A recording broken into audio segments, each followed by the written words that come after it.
Bonjour, merci à toutes et tous de nous rejoindre. Ici, vous le voyez, je vous l'avais promis hier dans notre édition régionale, nous sommes en direct devant les pontons du Vendée Globe, ici au Sable d'Olonne. Le soleil brille, c'est un vrai bonheur d'être ici, tout près de ces 29 bateaux qui ne sont pas encore partis. Mais dans 49 heures et 2 minutes, très exactement, pour eux et leurs skippers, ce sera bien sûr le top départ.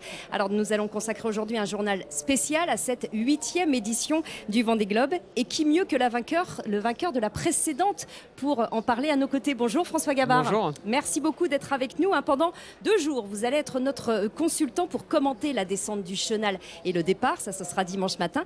Mais aussi pour participer à nos différentes éditions du 12-13 ou du 19-20. Et puis au cours de ce journal de ce midi, vous n'allez pas être seul avec moi ici en plateau puisque vous allez être rejoint par 2 autres skippers et pas des moindres. Le double vainqueur du Vendée Globe, vous le voyez ici à l'image, Michel Desjoyaux. Et puis également Sébastien Josse qui dimanche matin partira pour son 2e Vendée Globe. Ils vont pour son 3e Vendée Globe, pardon. Ils nous rejoindront dans quelques instants. Mais avant de les retrouver, on va redécouvrir ensemble, si vous le voulez bien, François Gabard, des images que vous avez forcément vues et revues, mais qu'on aime toujours autant voir. C'est celle de votre arrivée. Regardez, c'était le 27 janvier 2013. Évidemment, un sacré souvenir. C'était juste derrière nous, là, dans les pontons et au large des sables. Ouais, c'était ici. C'est vrai que c'est un souvenir énorme, parce qu'il faut bien imaginer que là, on sort de 78 jours de mer, de 70 jours d'une compétition très très serrée avec Armelle Lecléache. Et voilà, et puis il y a une victoire, il y a les retrouvailles, il y a beaucoup d'émotions, il y a le public qui vient par dizaines de milliers là sur le chenal, qui nous offre un spectacle, nous en tant que marins, qui nous offre un spectacle qui est juste exceptionnel. Les skippers, ils le disent d'ailleurs, ceux qui n'ont pas eu la chance de boucler le Vendée Globe, il leur manque ça, cette remontée du chenal. C'est un moment unique dans une vie de skipper. Ouais, c'est boucler la boucle et avoir la chance de ce chenal, de ce moment de partage avec le public qui nous suit pendant toute la course, pendant tout l'hiver. Et c'est vrai qu'il y a à ce moment-là, il y a une petite connexion qui se passe. Là, et c'est beau. Extrêmement présent. Alors, vous l'avez dit, vous n'avez aucun regret de ne pas reprendre le départ cette année. Non, j'ai aucun regret parce que j'ai la chance d'avoir un beau projet avec le trimaran massif. On prépare actuellement un tour du monde pour l'an prochain, dans un an. C'est un exercice difficile en multicoque de faire un tour du monde. Ça l'est déjà en monocoque, ça l'est encore plus en multicoque. Donc, il faut du temps pour ça. Et j'ai la chance d'avoir un magnifique projet sportif. Et je suis content finalement d'être spectateur de ce Vendée parce que je pense qu'on va avoir un beau spectacle. Et je suis ravi d'être là. Je suis ravi de pouvoir essayer de vous faire partager un peu cette belle compétition qui va avoir lieu dans les semaines qui viennent. On est ravis évidemment, nous aussi. Alors au fil des années, on a l'impression, peut-être la vôtre aussi, que le Vendée Globe, il commence de plus en plus tôt, de plus en plus fort. Pas le départ évidemment, il reste toujours fixé, et ça c'est immuable, au dimanche matin à 13h02. Mais avec le village et les affluences sur les pontons, on a l'impression que l'engouement il commence bien avant. Il y a eu plus de 700 000 personnes ici sur le village. C'est un record sur les 2 premières semaines. Et aujourd'hui, c'est le dernier jour de l'ouverture des pontons. Donc c'est le dernier moment pour pouvoir accéder au plus près des bateaux. Forcément, il y a foule. La preuve avec ce reportage de David Jouillat et Thierry Poirier. Les pontons presque vides, une image rare à saisir avant 10h, avant l'arrivée de Patrick et Catherine de Concarneau et du grand public. C'est pour être les premiers sur le ponton, pour pouvoir prendre des photos, pas être bousculé par la foule et voilà. Non, c'est le plaisir. Comme on est des leftos, c'est pas gênant. Le mât que vous voyez là, concrètement, il sert à quoi? Il y a quoi en fait? À accrocher la voile. Vacances terminées, les sorties scolaires ont pris le relais des familles sur les pontons. Longueur et largeur des bateaux au programme. Une course, il faut tous participer, c'est pas grave si tu perds. T'as participé, c'est déjà bien, c'est fantastique. Chez ces leftos, les spectateurs du petit matin, beaucoup de plaisanciers, amateurs, admiratifs. Ils les considèrent comme les cosmonautes, etc. quoi. C'est vraiment des gens qui n'ont pas peur, à mon avis, de se mettre en danger pour réaliser leurs rêves, leurs passions, etc. quoi. J'en rêvais. Je suis venue parce que je rêvais de les voir partir. Qu'est-ce qui vous faisait rêver ? Je fais du bateau, je navigue sur un petit voilier et donc je prends conscience quand même de ce qu'ils vont affronter.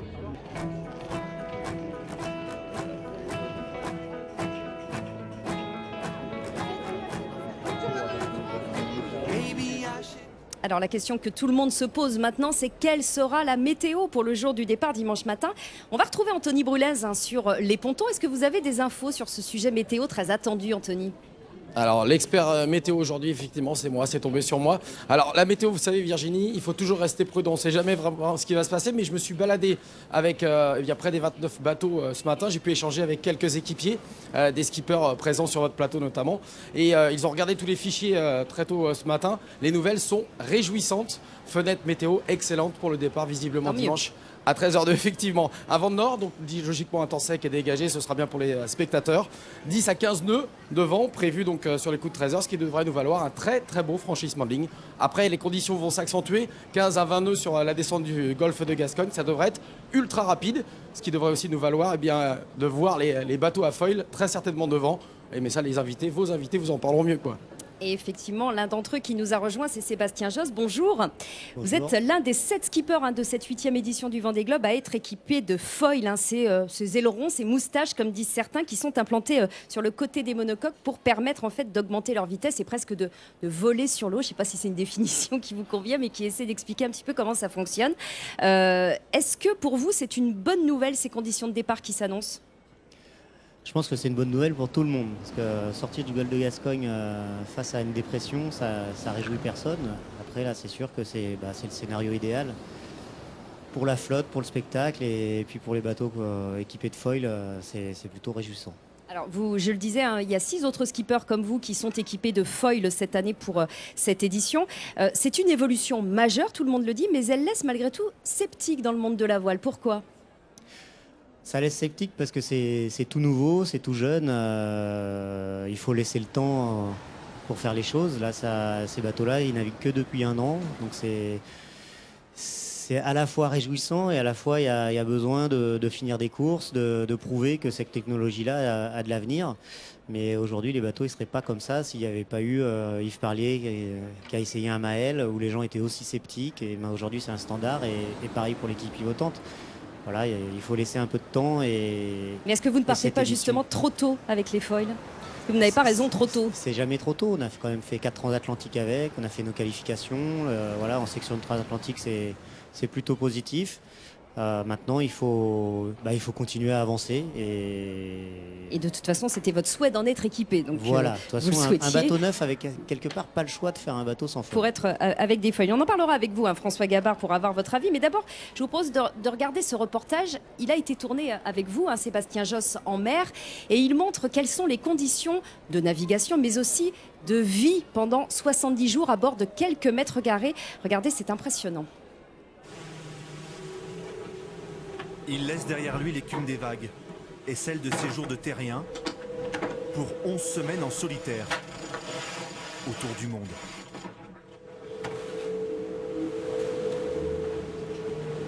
Sébastien Josse, 1m71, 74 kg, est à 41 ans l'un des favoris de ce 8e Vendée Globe.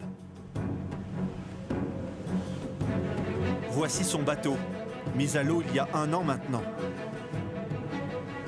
Un monocoque de 18 mètres de long, 5 mètres 70 de large, 29 mètres de hauteur, l'équivalent d'un immeuble de 10 étages. Un tour du monde, c'est avant tout une performance physique. Hisser une voile, c'est la manœuvre la plus courante. Celle-ci pèse 90 kg et mesure 450 mètres carrés. C'est la superficie d'un terrain de basket. Sébastien Josse utilise sa force et tout son poids pour la hisser. Pour tendre la voile à plein vent, il utilise un winch. C'est comme un treuil. Ah ça c'est 80% du temps. Un shaddock, on tourne.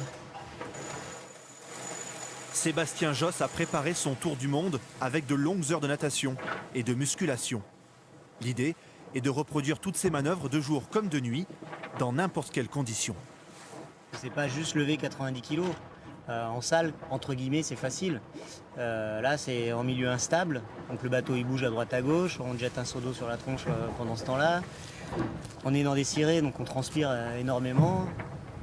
Donc souvent, on se retrouve comme un cycliste qui a une fringale, avec les jambes molles, avec plus de jus. À bord, les manœuvres se reproduisent 2 à 3 fois par jour. Ainsi, sur l'ensemble du Vendée Globe, Sébastien Josse va soulever 20 tonnes de matériel. Le marin est un sportif de haut niveau dans un stade à ciel ouvert particulièrement hostile. La vitesse de pointe du bateau est de 33 nœuds, 61 km/h. Il navigue sur un bateau incliné en moyenne à 25 degrés. Quand ça bouge vraiment trop, on se déplace à quatre pattes. Parce qu'on a des risques de blessures si on chute. Pour tenir la distance, il faut savoir se ménager. Mais la récupération est une illusion. Entre 3 et 6 heures de sommeil par jour, jamais plus d'1 heure d'affilée. Il faut maintenir le cap, surveiller la météo, les objets flottants et les autres bateaux. Et puis, il y a ce bruit. Le vent dans les voiles, l'océan sur la coque du bateau. Un vacarme équivalent en décibels à celui d'une tondeuse à gazon. C'est hyper violent, c'est saccadé, c'est bruyant et même avec des boules caisses qui a un casque anti-bruit, ça passe pas quoi, parce qu'il n'y a pas. Dès qu'on arrive à se relâcher, au bout de 30 secondes, pam, c'est comme si on se prenait une claque. Donc il faut vraiment être crevé pour pouvoir dormir. Beaucoup d'efforts et peu de réconfort. Chaque jour, Sébastien Josse dépense entre 3500 et 6000 calories. C'est comme s'il courait un marathon toutes les 24 heures. Alors, il faut bien se nourrir. Au sol, 80 jours de provisions. C'est tout ce qu'emporte le marin pour son tour du monde. La plupart des plats sont lyophilisés. Il y a aussi quelques conserves et des fruits secs. Un menu précis pour chaque journée. Et quand il est impossible de manger, il y a cette boisson ultra calorique. On a des moyens de gobage. On a 600 calories dans 300 ml. Donc ça remplace un repas. Sébastien Josse dit ne perdre que 2 kilos lors d'un tour du monde. Il gagne en muscles et apprend surtout sur lui-même. Dans le monde du sport, physiquement mais aussi mentalement, les marins n'ont pas d'équivalent. Votre monocoque Sébastien Josse qui est rentré au port depuis ces images. On a l'impression en fait que pour faire le Vendée Globe, il faut aimer se faire mal quelque part. Il faut être passionné. Et après, on prend du plaisir quand même tous les jours. C'est un rêve et puis quand on est sur le bateau, on est toujours satisfait après l'effort. Et pendant l'effort, on débranche un peu les neurones, on fait ce qu'on a à faire. Alors malgré tout, il y a des médecins qui disent que l'arrivée des foils notamment rend les chocs encore plus rudes. Ils les associent même à des traumatismes d'accidents de la route. Vous le redoutez ça ? Oui et non. C'est vrai que le bateau il va un petit peu plus vite, donc il a des mouvements un petit peu plus secs. Il rebondit, il ricoche un peu plus sur l'eau. Il tape, hein ? Voilà, il tape. Et c'est vrai qu'on met des genouillères, on essaye de se protéger le plus possible. Après, il y a des manières de se déplacer sur le bateau pour éviter justement les chutes qui pourraient faire une clavicule ou une côte cassée. François Gabard, vous avez face à vous un de ceux que vous avez qualifié comme favori dans cette édition. C'est vrai. Parce que Sébastien, je pense qu'il a un beau bateau, performant, une belle équipe autour de lui. Il a une expérience sur cette course qui est énorme. Et il s'est bien entraîné. Donc avec Vincent Rioux sur PRB et Hermel Leclerc sur Banque Populaire, je pense que ces trois bateaux-là, ces trois couples bateaux-bonhommes, peut-être un petit peu d'avance. Qui ne sont pas tous avec des foils d'ailleurs. Vincent Rioux partira sans foil, donc ça veut dire qu'on peut gagner sans. Ce petit trio, de 2 tiers de foil, 1 tiers sans foil dans les favoris. Je pense que il me semble que ça représente une partie de la flotte et de ce qui risque de se passer. Merci beaucoup Sébastien Josse d'avoir été avec nous ici sur ce plateau. On vous souhaite un excellent Vendée Globe, bien sûr, le 3e pour vous, je le rappelle. Alors lui, il ne vise pas le podium. Tanguy Delamotte part bien pour le sport, il a passion de la compétition en mer, mais aussi il court pour une cause humanitaire. À 38 ans, le skipper se lance dans son 2e Vendée Globe. C'est un reportage de Thierry Berco et de Damien Ravlouf. T'aimerais faire le tour du monde sur un bateau toute seule? Oui. C'est vrai? Maintenant qu'elle a un cœur tout neuf, tu vas y arriver, hein? Oui. Cette petite Congolaise de 8 ans, c'est la nouvelle figure de proue de Tanguy Delamotte. Alors quand on met une corde dessus, ça m'aide à tirer sur la corde. Ardasha vient juste d'être opéré d'une malformation du cœur grâce à mécénat cardiaque. Pour Tanguy, ce sera une raison supplémentaire d'accomplir son rêve du tour du monde.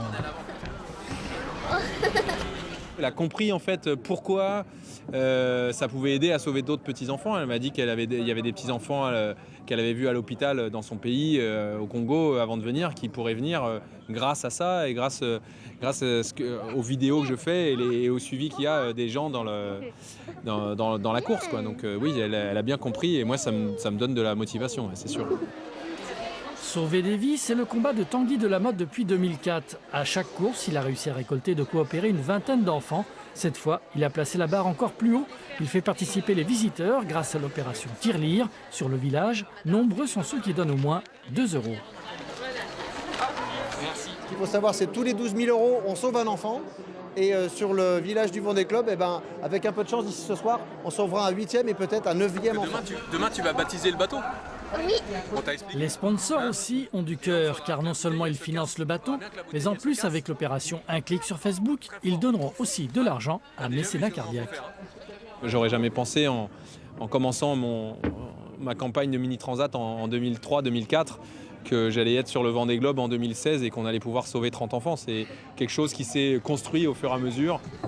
Sauver 30 vies et boucler la boucle en moins de 80 jours, c'est le défi de Tanguy pour ce 2e Vendée Globe.